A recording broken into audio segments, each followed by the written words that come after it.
Hello and welcome back to a brand new episode of Finn React. Today is a two-part video. Cheaters never prosper. In the world of sports, there are a bunch of cheaters. From what we see today to what we see back then. This is a two-part video from Be Amazed for athletes who were caught cheating. So let's watch the first video. Of winning at all costs sees some athletes throw the rulebook out the window. But once they've crossed that finish line or climbed that podium, a single keen-eyed onlooker can bring all their hard-won success crashing down. Says Stephen Diggs. Let's take a look at some shocking times athletes were caught cheating. Rosie Ruiz. I heard about this one. If you look up the definition of cheating in the dictionary, there's a good chance you'll find a picture of Rosie Ruiz's face next to it. Back in 1980, this athlete became famous almost overnight after she won the Boston Marathon. A complete unknown, she crossed the finish line with the third fastest time of any woman ever recorded. But once she was over the line, suspicions began to arise. After running over 26 miles so quickly on a 70-degree day, she should have been completely exhausted, but Ruiz appeared suspiciously well rested, raising questions. Was she on some kind of steroids? No. Perhaps a special training regimen? After several days of confusion, witnesses came forward claiming they had seen Ruiz join the race from the sidelines less than a mile from the finish. Ooh. Seen Ruiz join the race from the sidelines less than a mile from the finish. The fact that people cheat their way to win these things, it quite amazes me. From the half mile from the finish. She was in track clothes and wearing a number, but I thought someone had just sort of stumbled into the race. Maybe somebody was a little... Further investigation revealed that during the New York Marathon 6 months earlier, witnesses had actually seen Ruiz riding the subway to the finish line. Even though she denied both accusations, the evidence was piled against her, and Ruiz was stripped of her win and record. Deserved Well, it. you have to hand it to her. That's certainly one way to train Dwight Howard. Oh, no, When it not comes to Dwight. cheating, sometimes you need the biggest balls on the court. Or in Dwight Howard's case, the stickiest. Back in 2016, Dwight was playing NBA-level basketball for the Houston Rockets. While the Rockets were playing against the Atlanta Hawks, officials realized the ball was covered in a tacky substance right after Howard had touched it. The rules of the NBA state that it's illegal to use foreign substances during games, so this raised several red flags. Yeah. Officials wandered over to the bench and found a glaringly obvious can of Stickum, a kind of spray adhesive, in plain sight of everyone. How? It was once used to help players get better purchase on the ball, but it was banned from the sport in 1981. Both teams were warned, but no player was accused, and the game continued. After the game, however, Howard admitted to Houston Chronicle writer Jonathan Fane that it was him. But not just that, he then also admitted to using Stickum in every game he played. Somehow the baller just laughed the incident off, and no fine or charge was ever brought against him, avoiding what could have been a very sticky situation. If you really need Stickum for a game of basketball because you can't grip the ball, you need to retire from the sport, Dwight Howard. 2012 Olympic badminton players. Wait, badminton? How do you cheat in badminton? Of all the sports you might associate with cheating, I doubt badminton immediately springs to mind. Exactly. But the London 2012 Olympics, intentionally throwing matches became the new winning strategy for several teams. A round-robin system was used in this Olympics, which meant all teams would face each other at some point. Okay. The results of earlier matches would be used to put teams into suitable skill brackets, pitting teams of similar ability against one another. So, by strategically losing some games early on, a team could play easier matches against weaker teams at the knockout stage with better chances of winning. Oh, so sucking at the preliminaries, then all of a sudden hustle people into the championship. Okay, that makes sense. Strategy that China's team players Wang Xiaoli and Yu Yang attempted to Oh, exploit in the those women's doubles tournament. God damn it. Unfortunately, the South Korean team they were facing had adopted the exact same strategy. Jung Kyung-yoon and Kim Ha-na faced the Chinese team on the court, and the world bore witness to one of the worst games of professional badminton ever played. How bad? Well, the longest rally in the first game only lasted 4 strokes. A series of clearly intentional, basic errors ruined the game, and fans jeered and booed at the teams as they left. Yeah, well, can you imagine how much that I was gonna say, you paid thousands of millions of dollars just to go to see the London Olympics. Even watching something like this to see a shitty matchup between two teams that are purposely throwing it, I'd be pissed too.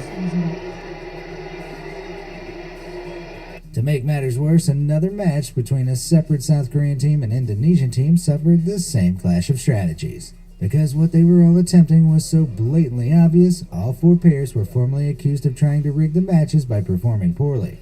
As punishment, they were disqualified from the rest of the tournament. Hopefully, that'll teach them not to be so shuttlecocky in the future.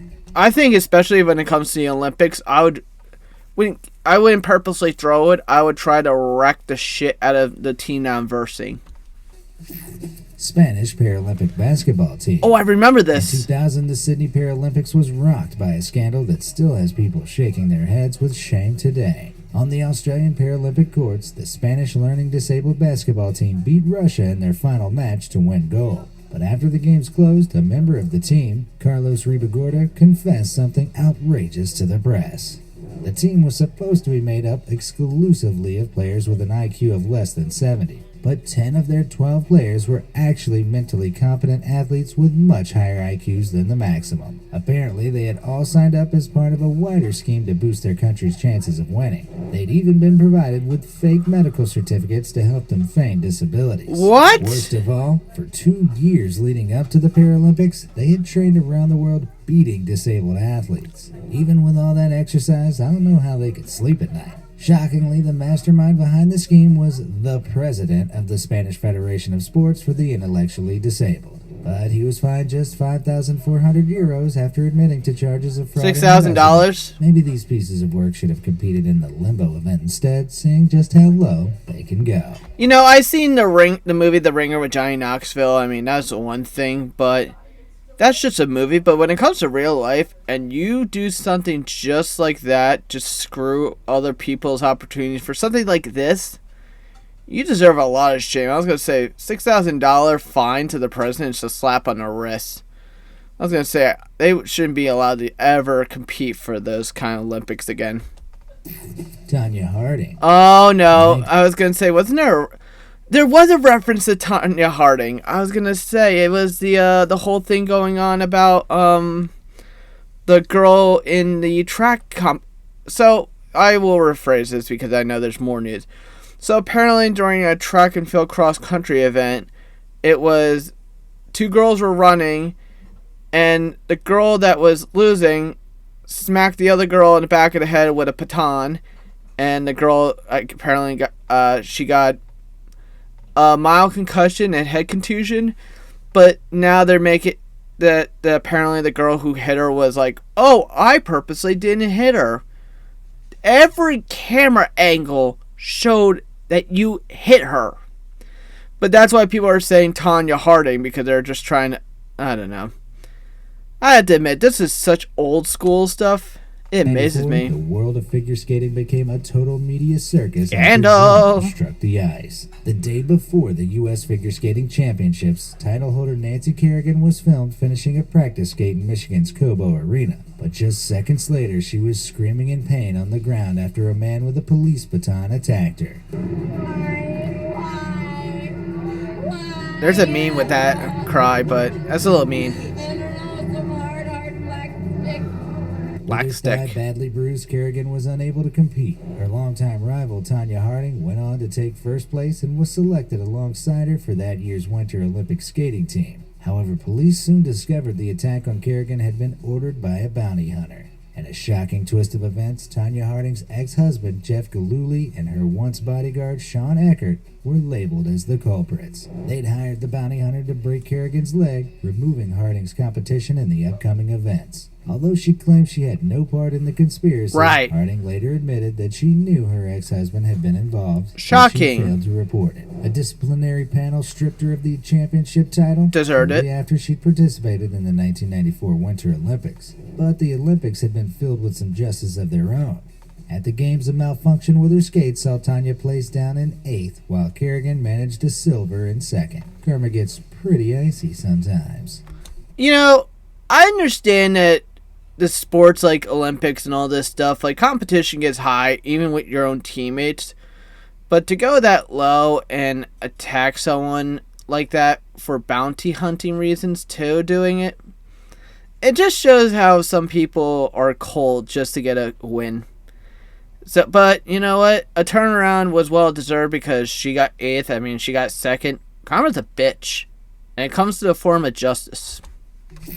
Bloodgate. Bloodgate? Back in 2009, the world of rugby was shaken to its foundations during the scandal now known as Bloodgate. In a Heineken Cup match between the English Harlequins and the Irish Leinsters, the Harlequins' Tom Williams was suddenly pulled off the pitch in the game's closing moments. He had blood dripping from his mouth and was told he couldn't play on, but the only substitute available was Nick Evans. Nick had also been injured earlier in the game, and under normal circumstances, the rules state that a player can't be subbed out more than once per game. But thanks to an exception in the rules specifically regarding blood injuries, Nick was allowed to hobble out regardless. Fortunately, Nick was exactly the type of player the Harlequins needed at that moment to have a shot at winning the match. It seemed like a bloody good stroke of luck. But as Williams headed towards the bench, the cameras caught him winking to his teammates. Oh, what an idiot. Smiling after a supposed injury to your face. Something definitely wasn't right. How do you fail at that prospect? Even if you're trying to fake an injury like that, you're just soccer flopping it to the point where, you know what? Don't worry. It's just blood. You're an idiot. You're a horrible Irishman. European Rugby Cup set up an investigation into the substitution. Wink. They found Williams had been given a fake blood capsule by the team's physiotherapist in order to allow Evans back on at the critical moment. It was an illegal tactic orchestrated by the team's chief executive, Dean Richards, who was accused of 4 similar incidents. Richards, Williams, and the physiotherapist all received bans from the sport, and the Harlequins club was slapped with a £260,000 fine. Damn. Worst of all, the Harlequins cheating didn't even bag them the win. Yeah, they well deserve. Dove Men's Micro Moisture technology leaves your skin feeling hydrated. When it came time to take things to the next level, I knew that I had to make a website, and Wix. I mean, to me, a lot of these fines are so weird and generous, but I always feel like, even with soccer, I think soccer is like, once you take a player off the field, they cannot come back for the rest of the series until the next game. But you have to be very, very stupid to think you get away with that. Fine. Worst of all, the Harlequins cheating didn't even bag them the win. To this day, the BBC claims it was rugby's biggest scandal, and I'm inclined to agree. Well, either that or the 2009 alternate away kit designs from Stade Francais. 2012 Olympic women weightlifters. What? The final lift of the 75 kilograms category at the 2012 Olympic women's weightlifting event was an incredible moment for everyone watching. Both Svetlana Podabedova and Natalia Zabalatnaya had set new Olympic records for women. Steroids. With Podabedova taking the gold for Kazakhstan. In doing so, she pushed Zabalatnaya of Russia into silver and Belarusian lifter Irina Kulesha to 3rd. They all made lifting weights look natural, except there was nothing natural powering the performance of these ladies. They all did Despite steroids? complaint for illegal performance-enhancing drugs at the time, the International Olympic Committee began reanalyzing athlete drug tests in 2015. Thanks to an advance in technology, the committee were able to pick up previously overlooked substances, catching past cheaters who thought they'd gotten away with it. The reanalysis found a list of athletes who had clearly violated anti-doping laws, including 3 names you'll recognize: Svetlana Podabedova, Natalia Zabalatnaya, and Irina Kulesha. All 3 of the muscle-bound matriarchs were disqualified, stripped of their medals, and had their Olympic records nullified. Well deserved. So even though they were pumped up on steroids, they still managed this all-natural fail. Yeah.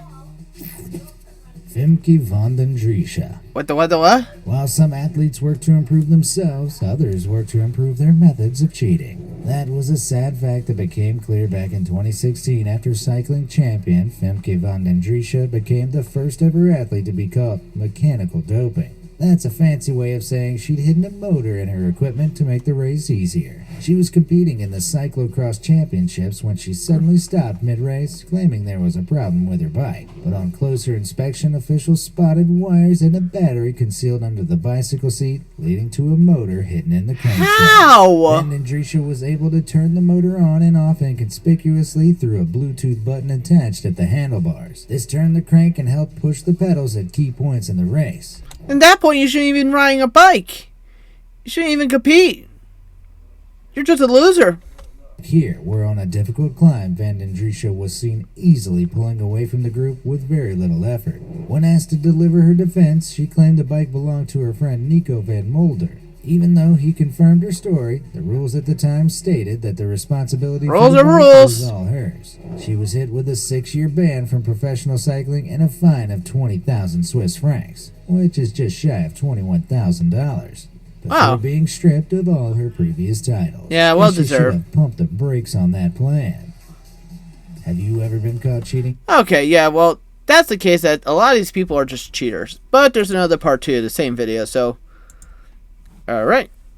I think we're prepared, so let's watch part 2 of how athletes are cheating little bastards. World athletes, coaches, and teams will go to extraordinary lengths to try and get the upper hand. Yes. And while some train hard, others resort to foul play to claim a spot on the podium. But That's once true. they get caught, it's game over. With that, let's take a look at even more athletes Sammy? who were caught cheating their way to victory. More cheaters. Crashgate. Crashgate? Some cheats can take just seconds to execute, but as Formula One team Renault discovered, even the most seemingly simple schemes can have disastrous repercussions. On the 14th lap of the Spanish 2008 Grand Prix, Renault racer Nelson Piquet Jr. accidentally smashed into the barrier on the 17th turn. Miraculously, he walked away uninjured. How? And a safety car was deployed, holding up the racers behind. It gave Nelson's teammate, Fernando Alonso, a fortunate advantage, and he went on to win the race for Renault. Even though it looked like a dangerous stroke of luck, it would eventually transpire that there was something else driving Renault's wondrous win. In 2009, Nelson hit another metaphorical wall when he was axed from the team after failing to score any points during the season. Enraged by the decision, Nelson's father revealed that his son had been ordered to crash by none other than Renault's managing director Flavio Briatore and director of engineering Pat Simmons. Aw, that's These cold. two big bosses had orchestrated Alonso's success by sacrificing young Nelson, That's threatening to cut shitty. him from the team if he didn't go through with it. He was given explicit instructions to crash on the 14th lap at the 17th turn, as there was no crane on that stretch to help remove the car. This would force a safety car at the opportune moment and hand Alonso the win on a silver platter. After a thorough investigation, Renault apologetically admitted to the flagrant race fixing, and the International Automobile Federation banned Briatore and Simmons from the sport. Well deserved. However, the ban was unbelievably overturned by the French courts in 2010, meaning both men were free to return to Formula One by 2013. How agonizingly frustrating is that? What? Let's relieve some of that stress for a moment. If you think Briatore deserved a harsher punishment, smash that like button. Damn If right you think deserved Simmons it. should steer clear from the sport forever, slam that subscribe button. And if you think neither of them should be allowed near a racetrack ever again, hit both. Yeah. Marwin Hitz. Who? Soccer is often called the beautiful game. No, it's even though not. It's had its share of ugly cheating scandals. Some are famously dramatic, Floppers. like rolling around on the field like a baby Floppers. after brief contact. However, others are a little more subtle. Oh. Just ask Augsburg FC's Marwin Hitz, who was caught playing dirty back in 2015. After a penalty was awarded to Cologne FC's striker Anthony Modeste, Hitz deliberately dug his studs into the turf of the penalty spot. He swiveled around like a bizarre ballerina and tore up chunks of the turf. You were literally on camera getting angle of you doing a 360 right by the area. How do you fuck up trying not to get caught cheating with that way? Back to the goal. As Modeste ran at the ball, he suddenly slipped on the sabotaged turf, allowing Hitz to make the save that would see Augsburg win the match. Literally on 1-0. camera. After being picked up by the video ref, the Thank Swiss you. born goalkeeper attempted to play down the incident, but later admitted on Twitter that he was in the wrong. Oh, the shit. apology was enough to satisfy the officials of the German Football League Bundesliga, but he wasn't let off the hook entirely. Augsburg facility boss Hans Rütter sent Hitz a 122 euro bill to cover the cost of repairing the pitch. That's While petty. It was hardly a drop in the ocean for the now 1 million euro a year player. Both Hitz and Augsburg FC pledged to make a charity donation in lieu of a real fine. Who knew something so wholesome could come out of cheating so badly? The fact that he also was caught on camera just shocks me, because he was literally just caught on camera doing exactly that. Vincenzo Nibali. More Thanks to Viking the stuff. aforementioned Lance Armstrong, cycling now has a reputation for being filled with like-minded cheaters. However, the punishing uphill climbs and high speeds have led to more inventive methods of cheating that don't involve drugs. Like grabbing As a car? Vincenzo Nibali here is about to demonstrate. The 2014 Tour de France winner was involved in a crash during the 2015 Vuelta a España. After falling well behind the frontrunners, Nibali was suddenly approached by a team car and suffered from a case of what pro cyclists call sticky bottle. This happens when riders return to team cars to retrieve drinks without stopping.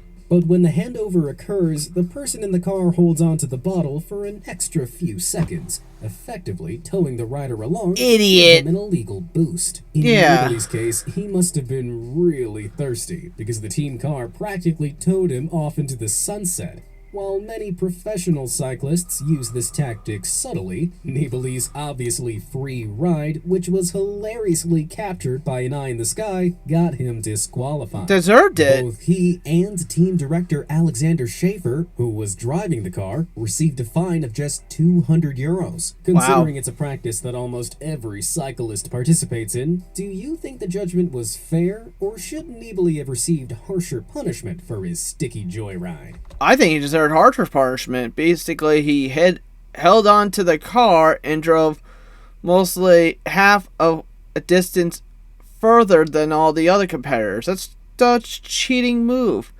They should ban cars from doing that. Just keep a bottle in your bicycle and go that way. I was going to say, that driver thing is stupid.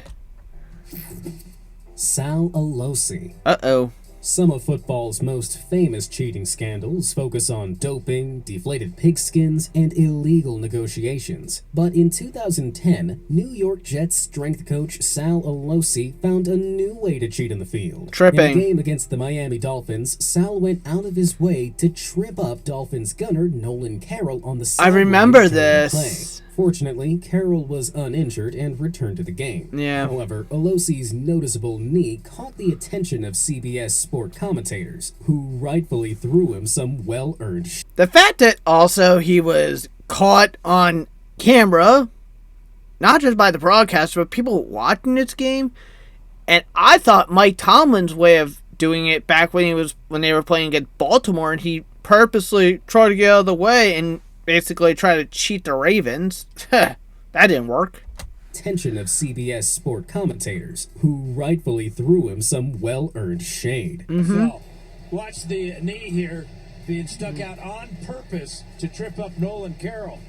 Not sure who that person is, but they should be ashamed of themselves for that type of action that has no place. Those words must have hit Alosi hard, as he came forward the next day and apologized for his callous actions. While the NFL tallied up an appropriate punishment, it also emerged that Alosi had ordered inactive Jets players to form a human barricade on the sideline throughout the game. As they stood shoulder to shoulder like a Rockettes kick line, the lineup ultimately made it harder for the opposing team to pass through. What an With idiot. all the unsportsmanlike behavior racked up against him, Alosi was slapped with a fine of $25,000. Well deserved. And was suspended without pay for the rest of the season. He resigned from the Jets in January 2011 and hasn't worked in the NFL since. I guess he may have been a decent person like you or I once, but then No, he took a wasn't. gunner to the knee. Briziacy Manziel. Ooh. The ex-NFL quarterback Johnny Manziel made headlines recently for cheating on his wife. But if we rewind back to February 2019, his wife, Briziacy Manziel, also made headlines for cheating. Although also she broke rules, not just vows. I'm sorry, but Johnny Manziel, you dropped the ball. I don't care if she was a horrible person. You dropped the ball on a bombshell. Fitness and Instagram model took part in the 2019 Run Like a Diva half marathon, The what? completing the 2-lap course in 1 hour and 58 minutes with And you celebrate with wine? I'd be puking after that. no prior training. Considering the average half marathon time for non-elite female runners is around 2 hours and 24 minutes, this was quite impressive. That was until people took a closer look at her mile split times. She'd hit the 6.4 mile mark in 1 hour and 31 minutes, but had finished the entire 13.1 mile course just 27 minutes later. What? For this to have been possible, TAC Manziel would have needed to run the final 6.7 miles at an unbelievably speedy pace Double of 4 ganger. minutes a mile. For reference, the women's world record for the fastest mile run was 4 minutes and 12 seconds, and that was just one. So, TAC Manziel would have needed to break that record 6 consecutive times after already having run over 6 miles, and all without any training. While it was obvious that she'd been cutting some corners, she angrily took to Instagram to prove her innocence by posting this picture of the 11-mile marker. So, how could she have taken the photo? if Double she ganger. hadn't run the whole course? Despite her defense, online sleuths revealed she'd probably only run the first lap of the 2-lap course, taking photos of every marker along the way. It may have all been a simple mistake of turning left at this point, where she should have turned right to complete the second lap. However, all her bragging on now deleted social media posts and no hint of an apology has left this fitness model looking like an iconic cheater. Must run in the family, I guess. Maybe I do feel about Johnny Manziel. Even though Johnny Manziel didn't technically cheat, what she did was actually cheating. Romano Fenati. Keeping your cool is an integral part of being a professional athlete. True. Something that motorcyclist Romano Fenati clearly doesn't know anything about. Competing as part of the 2018 San Marino Moto 2, Fenati was aggressively overtaken by competitor Stefano Manzi. Enraged by the maneuver, Fenati decided to undertake one of the most stupid and dangerous cheats in sporting history. He purposely As they reached check speeds brake. of 140 miles per hour, Fenati leant over and pulled the front brake of Manzi's bike. Oh The my idiotic skier could God. have crashed and killed his opponent, but he clearly thought he could get away with the split-second decision. Oh, I would have I would have either slid right into him or punched him right in the jaw if he did that to me. Fortunately, cameras caught every second of his stupidity. No, He was moron. immediately disqualified, his racing license was revoked, and his contract with the Marinelli Snipers was terminated. Well It was deserved. such a serious breach of conduct that the Italian justice system even considered putting him on trial for attempted murder. Romano later apologized for his horrendous actions, but very few believed it was sincere. After all, this moron had a history of kicking other competitors' bikes mid-race. Oh, and even turning their engines off at the starting line. I think we can all agree he was probably just sorry he got caught. I think to start a race for that guy, someone should the first thing would have done was just spear him right on the outside and hockey fight him. Alessandro Andreoli. More bike As cheaters. methods of cheating get more and more sophisticated, so does the technology designed to spot them. Something that cyclist Alessandro Andreoli found out the hard way. The 53-year-old came third in an amateur cycling event in Bedizzole, Italy in July 2017. But Okay. after he crossed the finish line, he was suddenly flagged by race officials. Without his knowing, they've been using a brand new weapon in their arsenal against cheating: thermal cameras. With this new tech at their fingertips, officials could easily scan bikes for suspicious-looking heat signatures, indicating if there were hidden electric motors inside the athlete's equipment. That's amazing. How? Fortunately, the seat tube of Andreoli's Argon 18 bike lit up on the camera like a Christmas tree, and officials ordered him to bring his bike around for inspection. But before they could disassemble it, Andreoli admitted his guilt and was disqualified from the standings. Well deserved. While this cheap thwarting tech has been used to successfully level the playing field, it's not accurate enough to prove any foul play for certain. Back in 2016, for example, thermal cameras supposedly caught Slovenian rider Primoz Roglic trying to cheat his way through the Strade Bianca race. Hotspots on the thermal images of his bike indicated there was something kicking out a lot of heat in the rear wheel, more than what would be expected from friction alone. Yeah. Even though his bike was never checked for a hidden motor, the images were broadcast across French television for the nation to judge. Many believed the rider was guilty of mechanical doping, although Roglic strongly denied the allegations. But further suspicions were raised against him. Just the previous month, Roglic had made a suspiciously late bike change during the Giro d'Italia time trial. While he achieved the fastest time out of the group, this change meant his winning bicycle hadn't been tested for a motor then either. Even though the allegations were peddled against him, the thermal images on their own ultimately weren't enough to condemn him of any wrongdoing. But what do you think? Yeah, that's stupid. I mean, there's only two parts.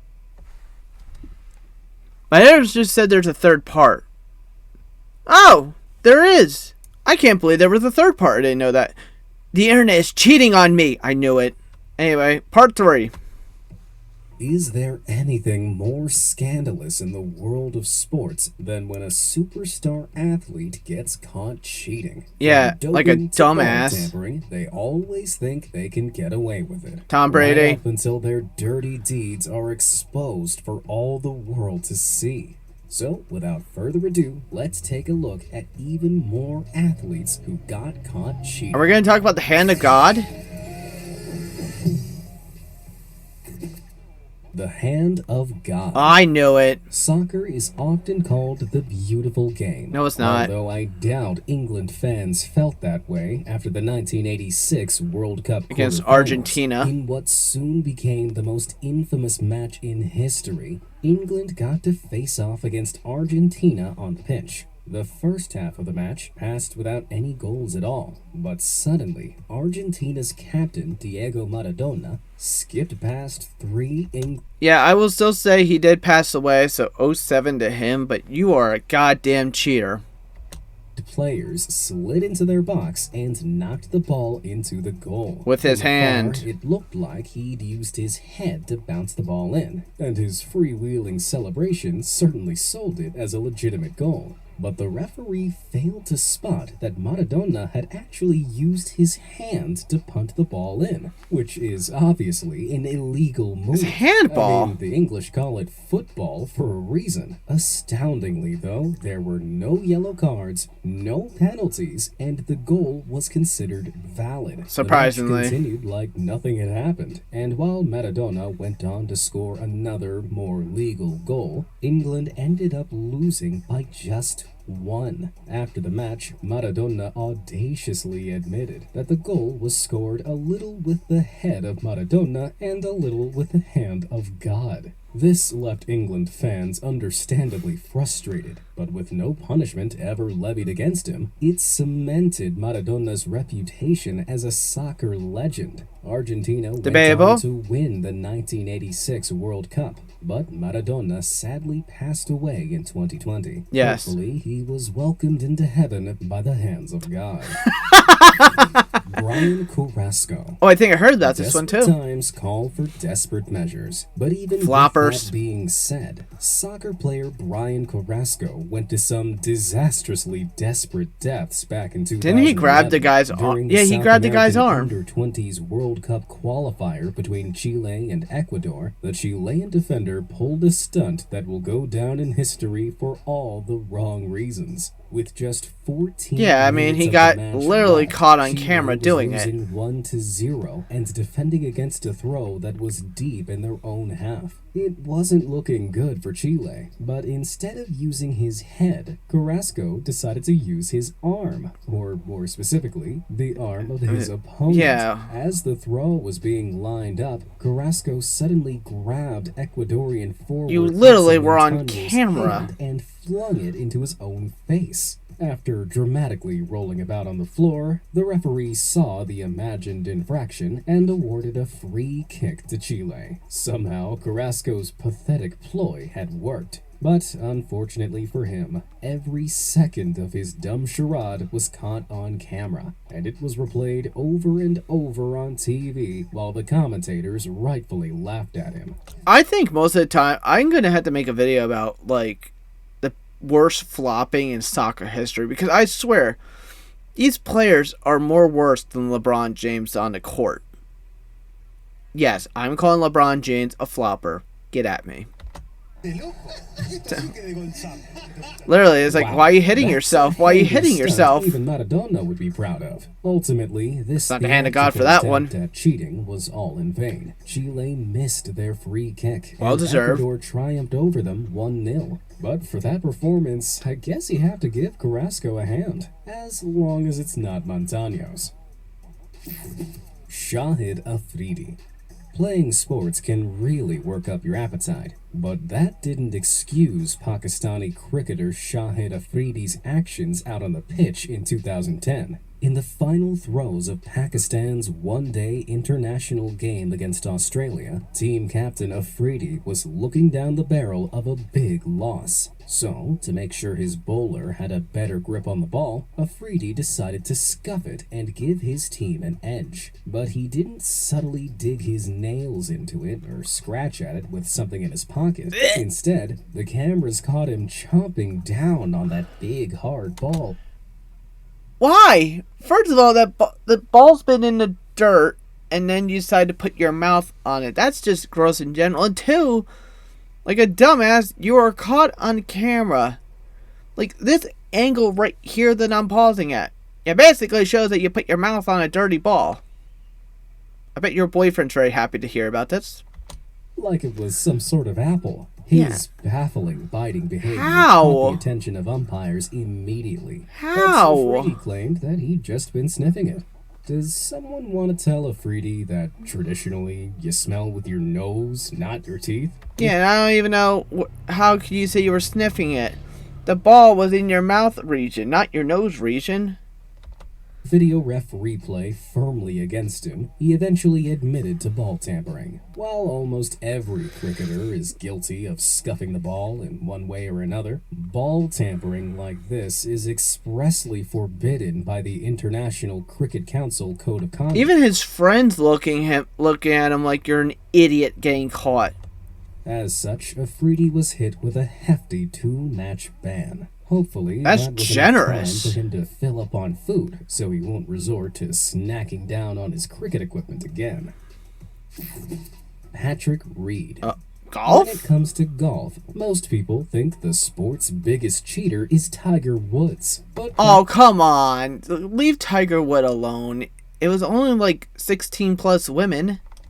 the wrong kind of cheating. Out on the green, that title sits firmly in the hands of Patrick Reed. The 2018 Masters champion first came under fire during the 2019 Hero World Challenge when his ball got stuck in a sand bunker. All golf fans know that these shots are a real pain to hit because of their awkward angle. Because you're also Stuck in the this sand. sandy situation, Reed decided to test out a variety of clubs, but the cameras caught him sneakily shifting sand out of the way with each swing. giving What him an a cleaner idiot. shot. Now, it's illegal to even ground the club like this on a practice swing. Never mind shift entire sandcastles worth of sand out of the way. Thankfully, he got what he deserved. Not only was he given a 2-stroke penalty, but his ball rolled over and off the green.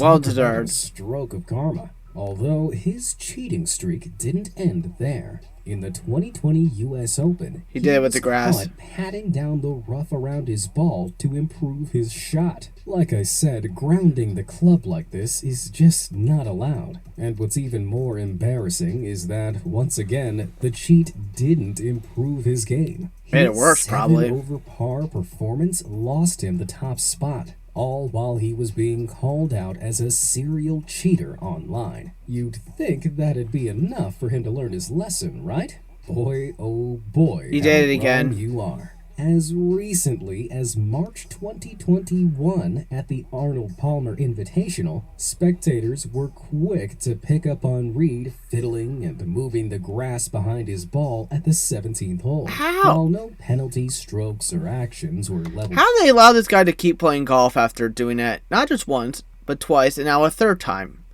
What? How? him, angry fans sent out a flurry of irate tweets questioning exactly what he thought he was doing. And you're literally on camera again getting caught cheating. Well, if you ask me, it looks like this serial golf cheater is trying to give Tiger Woods a run for his money. I'll leave him alone. Valentino Rossi. I don't feel like In we the had... high-speed world of Grand Prix motorcycle racing, there are few rivalries as spicy as the one between Marc Marquez and Valentino Rossi. These two tire titans have been clashing since 2015, where Oh. they battled it out at speeds of over 200 miles per hour on tracks all over the world. But their ramped-up rivalry reached a boiling point during the 2015 They crashed into each other. Grand Prix. As Marquez was getting ready to overtake Rossi on a corner of the 13th lap, the two came within touching distance of one another. But all of a sudden, Marquez's bike dipped and crashed, careering him off the track. Fortunately, he walked away uninjured, but Marquez claimed Rossi had purposefully kicked his bike, and the video Was he replay caught? seemed to back his story up. Oh! 9-time world champion Rossi adamantly denied the allegation, although he did admit to riding wide on the corner to try and slow Marquez up. After reviewing the footage, the judges sided with Marquez and slapped a 3-point penalty on Rossi, forcing Deserved him it. to start at the back of the grid in the next race. Rossi later accused Marquez of lying to give another one of his teammates on the track a winning advantage, but Marquez claimed Rossi kicked him over to take the title. Now, it's kind of unclear what really went down on the track, aside from I saw your Marquez's foot bike. move. So, what do you think? Is Rossi innocent? No. Or did Marquez really get kicked to the curb? He did. Let me know down in the comments. Deflategate. Oh, God. Now, despite I say my piece about Deflategate. It's been over a couple years since it's happened. We all know that Tom Brady wasn't a part of it. Well, most of it was part of Tom Brady's idea, but it was all everyone else's. The ball boy, Belichick, Kraft, they all deserve it. Oh, that was a sucky year too because Baltimore was in the playoffs and we lost, so I'm still bitter about that one. you may think, the largest scandal to rock the world of American football in the last decade wasn't to do with steroids or doping, but with the footballs themselves. Don't forget Sean Payton Hitgate. I'm just saying. Though it actually all started back in 2006. Tom This is when Brady. New England Patriots quarterback Tom Brady proposed a new rule to the NFL that the teams should be allowed to provide their own balls. Which is stupid as a rule that should clearly state. It's also like the same rule that if you slightly tap Patrick Mahomes, you get a flag for it. I'm calling you out, Kansas City, you freaking cheaters.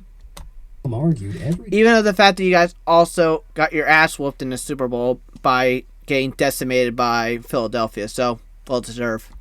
team likes differently pressurized balls, as he himself found a slightly softer ball was easier to catch and throw. Because teams always use their own balls when they're on offense, this new rule seemed innocent enough. But following a championship game against the Indiana Colts in 2015, which the Patriots won 45-7, the Colts noticed that Sauce. the Patriots' ball felt strangely flat. NFL officials took a look and discovered that not only was the ball inflated below standard, but a shocking 11 of the Patriots' 12 balls did not meet their minimum criteria.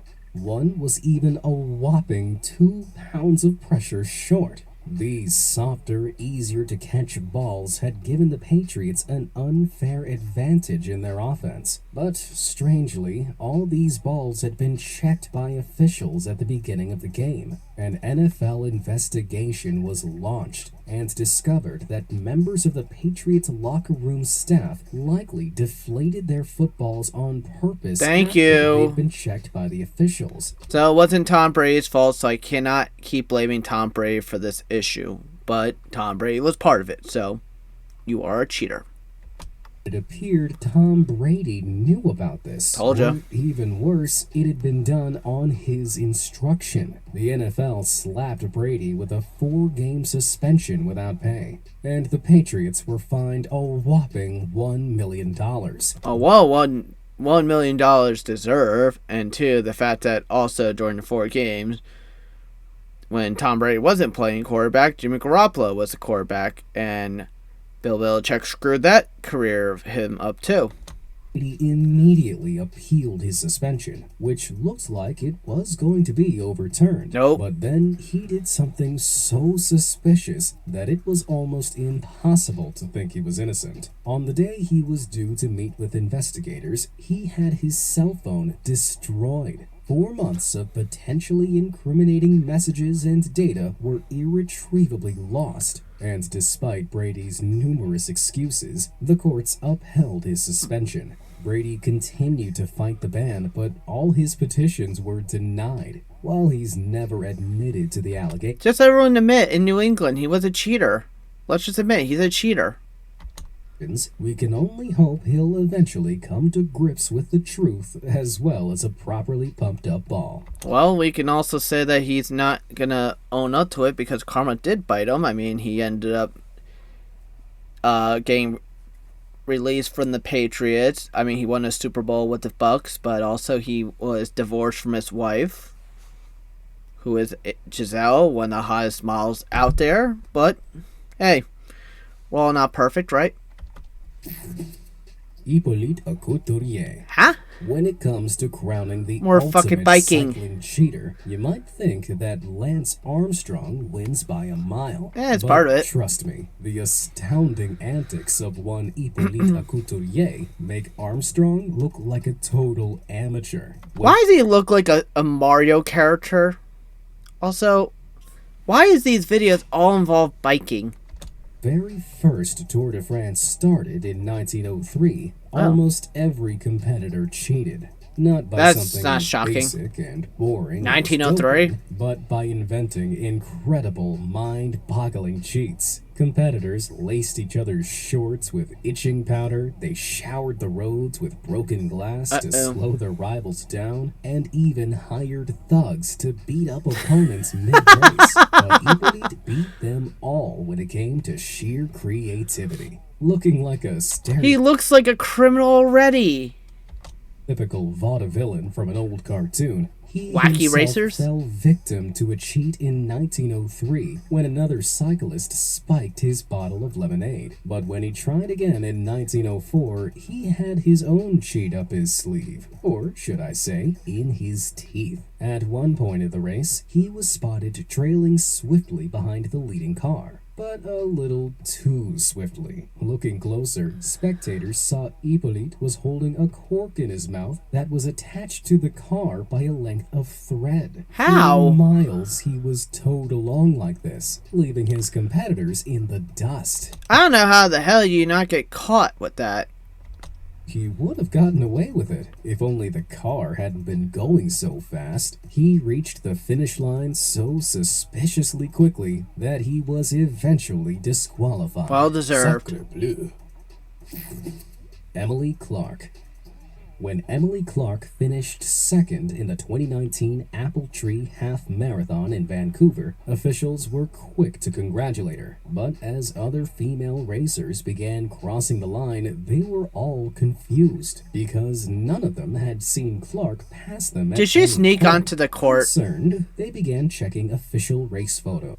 Yeah, I was gonna say, you know, eventually these cameras would have to go on and like catch and make sure that these athletes are actually going past the check marks.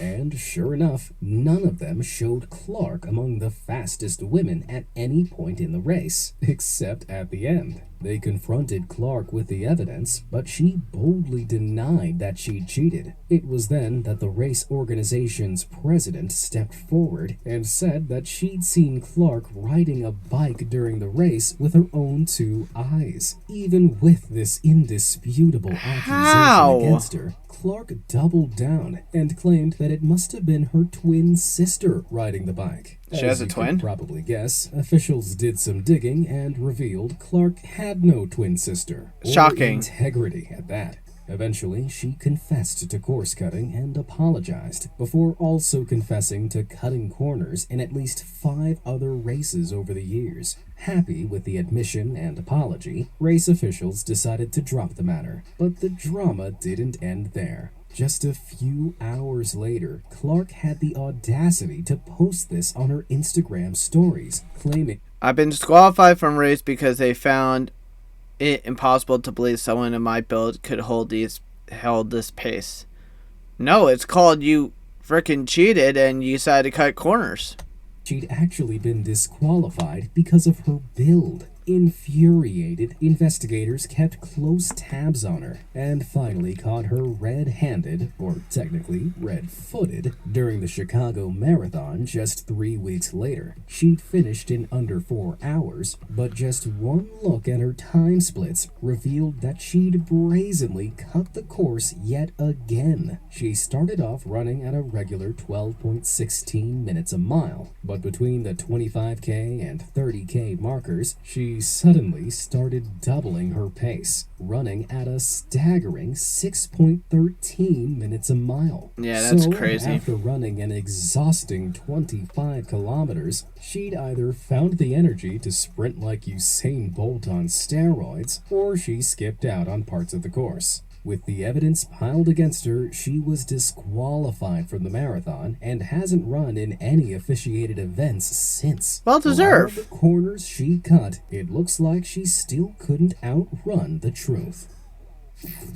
Marion Jones. Uh-oh. After the 2000 Summer Olympics, Marion Jones quickly became an American household name. The track and field athlete left the competition eating her dust in not 1, not 2, but 5 events. This made her Steroids? the first female track and field athlete to win a phenomenal 5 medals at a single Olympics, although it hadn't been easy. Jones had been competing internationally since she was 12 years old, but ever since she missed a random drug test in high school, she'd been hounded by allegations that she used illegal performance-enhancing drugs, though none of the tests she did take ever came back positive. Shocking. And she was so against them that in her autobiography, she blamed the breakup of her marriage to coach CJ Hunter on the fact he wouldn't stop taking steroids. But in 2004, Jones fell from grace when the corrupt head of the Bay Area Laboratory Cooperative admitted to supplying her with performance-enhancing drugs before, during, and after the Olympics. Not only that, he claimed he'd even watched her inject them. Initially, Marion denied everything. Shocking. But karma came knocking when her ex-husband, C.J. Hunter, claimed he'd also seen Jones inject herself with the drugs. Then, in 2007, after years of allegations and investigations, Jones finally admitted to lying to federal agents about taking illegal substances prior to the Olympics. I pled guilty to 2 counts of making false statements to federal agents. She was forced to return all her medals, her tainted records were erased, and she was given a 6-month prison sentence for lying under oath. Yikes. Wow. Boris Onyshenko. In the Olympics, Fencing! one of the toughest events an athlete can compete in is the modern pentathlon. These competitors must swim, shoot, run, horse ride, and fence to the very best of their abilities in order to bring back the gold. But at the 1976 Olympics, Soviet world champion Boris Onashenko dared to try a different approach. During the fencing event, which was a one-touch-a-pay tournament, Onashenko faced off against Britain's Adrian Parker. Fencing looks kind of fun. I would never want to do it. Because I don't know if I could compete with someone just by trying to poke them with it. I'm more like in a video game kind of a slashing person, just slash it. But I don't think I'd ever do fencing. Fencing looks weird.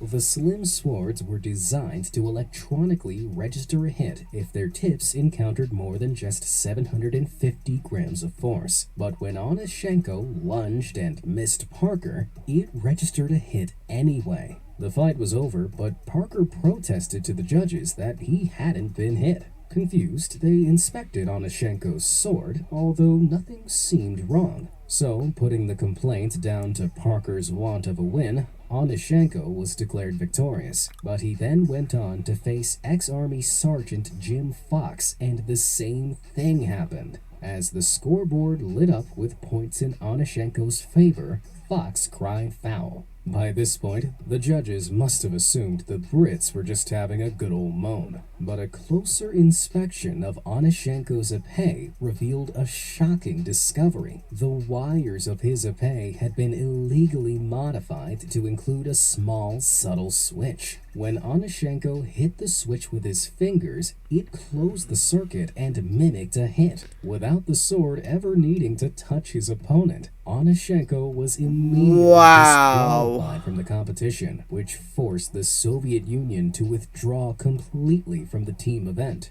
Well deserved. Turned out to be Onashenko. North Korean Olympic meltdown. The 2018 Pyeongchang Winter Olympics was full of unbelievable displays, like the incredible opening ceremony and the shattering of more than 10 world records. But it was North Korea's blatant attempt at cheating that really stole the spotlight. During the men's 500 Purposely meter tripping speed people. skating trials, 16-year-old John Kwang Bom, who hailed from the mysterious Hermit Kingdom, stepped up to the starting line. He had the inside track, along with a small army of cheerleaders rooting for him, so he appeared to have nice. an upper hand in the race. He readied himself, the gun went off, and then Zhang face-planted hard into the ice. But moments later, the naughty North Korean flung his hand out and grabbed the skate of his Japanese rival, Ryosuke Sakazumi, in an attempt to send him what a crashing dick. as well. Unlucky for him, the split-second decision was caught on camera and broadcast for the entire world to see. How do these people not realize if you're going to cheat, do it when you're not caught on film? He was blatantly caught on film on every damn angle, it looks like. Despite the dirty tactic, Zhang was given the benefit of the doubt and the race was restarted. But the second time around, he seemed to purposefully bump into the Japanese skater before tumbling and crashing into the outside wall. Yeah, well This deserved. strange attempt at sabotage ended up costing Zhang his qualification into the next heat. But the Olympic judges disqualified him for his unsportsmanlike behavior. Not well deserved. So, I don't know how they train their skaters in North Korea, but they could certainly do with a few lessons in subtlety. Mike Tyson. The GOAT! Most people know Mike Tyson for being the youngest Nom heavyweight nom. boxing champion in the world, or for his huge facial tattoo. Didn't he also do steroids? I swear I thought he did steroids too. But there's another Nom much more nom. infamous reason why The people bite. remember Tyson's name. Oh, the great bite. I was gonna say, this the fact that... Oh boy. Mike Tyson. First of all, he had to bite Evan Holyfield ear off, but literally, you got caught. Back in 1997, Tyson went toe-to-toe with Evander Holyfield. And in the Another second goat. round, Holyfield Holyfield headbutted Tyson. The illegal move looked like an accident, but it enraged Tyson to the point of no return. In the third round, he spat out his mouth guard and, during the struggle, bit a chunk out of Holyfield's right ear. Now, I hope I don't need to tell you that biting is an illegal move in almost all sports. Yes. With the exception of competitive eating. But with cameras broadcasting their every move to... Poor Joey Chestnut. He's not able to be a part of the Nathan hot dog eating competition anymore. Such a shame. 2 million people watching at home, it was a stunningly dumb move. Though Holyfield was in a lot of pain, the doctor said he could continue, and the ref decided to dock Tyson 2 points for his cannibalistic counterattack. 2 points. The round resumed even as the crowd started writing Tyson off, though he wasn't done yet. Twisted together in another struggle, Tyson reached forward and unbelievably bit the other. Holyfield's other ear. Holyfield was furious, and with 10 seconds left in the third round, Tyson was finally disqualified. Not only that, but the savage stunt saw Tyson's boxing license revoked and landed him with a phenomenal fine of $3 million. Well, yeah. I guess Mike showed the world that if you can't beat him, just Bite him. If you want... I will admit, in the world of sports, here's my thing. Don't be a cheater. Play the game to win. Do not do any stupid things to get caught. But otherwise, if you are going to get caught, don't do it on camera, because then you're going to look like an idiot. Anyway, that wraps up this reaction video, guys. If you want to see more stuff with sports, let me know in the comments below. Enjoy other reacting videos. I recommend checking out the playlist at the end where you can find that. Check out the links where you can find me, and also check out Finn Gaming, where I do a lot of video gaming stuff. But if you enjoy stuff like this, guys, let me know in the comments below. Thank you for watching. This is Michael, signing out.